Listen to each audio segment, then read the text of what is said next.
Greater Bengaluru ಪ್ರಾಧಿಕಾರವು ನಿನ್ನೆ ಅದನ್ನು notify ಆಗಿದೆ. ನಿನ್ನೆಯಿಂದ ಕಾಯ್ದೆ ಜಾರಿಗೆ ಬಂದಿದೆ.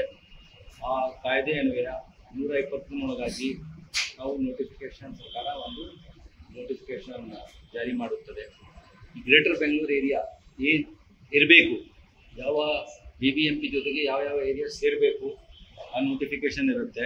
ಅದರ ಜೊತೆಗೆ 120 ನಾವು ಸಿಟಿ ಕಾರ್ಪೊರೇಷನ್ ಎಷ್ಟು ಮಾಡ್ತೀವಿ, ಅದು ಗಡಿ ಎಷ್ಟಿರುತ್ತದೆ ಅದು ಸರ್ಕಾರದಿಂದ ನೋಟಿಫೈ ಆಗುತ್ತದೆ.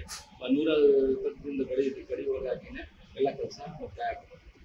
ಸರ್, ಪಾಲಿಕೆ ಆದಾಯ ಹೆಚ್ಚಿಸೋದಕ್ಕೆ ಹೊಸ ಜಾಹೀರಾತು ನಿಯಮನ ಜಾರಿಗೆ ತರೋದು ಕೂಡ ಬಜೆಟ್ನಲ್ಲಿ ಮುಂದಾಗಿದೆ. ಯಾವಾಗಲಿಂದ ಅಳವಡಿಕೆ ಆಗುತ್ತೆ?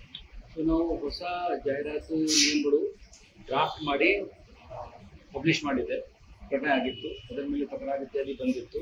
ಅದನ್ನು ಕೂಡ ಸರಿಪಡಿಸಿ ಫೈನಲ್ ಏನಿದೆ ನಮ್ಮ ಮಾನ್ಯ ಮುಖ್ಯಮಂತ್ರಿಯವರ ಅನುಮೋದನೆ ಆಗಿತ್ತು. ಆದರೆ ಪ್ರಕಟಣೆ ಮಾಡೋಕ್ಕಿಂತ ಮುಂಚೆ ಹೈಕೋರ್ಟ್ ಅವರ ನಿರ್ದೇಶನದಂತೆ ಅವ್ರ ಗಮನಕ್ಕೆ ತಂದು ಮಾಡಬೇಕು ಎಂಬುದರಿಂದ ಅವ್ರ ಗಮನಕ್ಕೆ ತರಲಾಯಿತು. ಆದರೆ ಅಲ್ಲಿಂದ ಏನು ಅನುಮೋದನೆ ಸಿಗಲಿಲ್ಲ. ಹೀಗಾಗಿ ನಾವು ಇರ್ತಕ್ಕಂಥ ಚಾಲ್ತಿಯಲ್ಲಿ ಇರ್ತಕ್ಕಂಥ ಪಾಲಿಸಿಯಲ್ಲಿನೇ ಸೂಕ್ತವಾಗಿ ಬದಲಾವಣೆ ಮಾಡಿಬಿಟ್ಟು ಮುಂದೆ ಹೋಗ್ತಾ ಇದ್ದೀವಿ. ಎಷ್ಟು ಆದಾಯ ನಿರೀಕ್ಷೆ ಇಟ್ಕೊಂಡಿದ್ದೀವಿ ಸರ್? ನಾವು 600 ಹೊಸ ಬಂದರೆ 750 ಕೋಟಿವರೆಗೂ ಆಗ್ಬೋದಾಗಿತ್ತು. ಹಳೆ ರೂಲ್ ಪ್ರಕಾರ ಹೋಗ್ತಾ ಇರುವುದರಿಂದ 500-600 ಕೂಡ ಆಗ್ಬೋದು.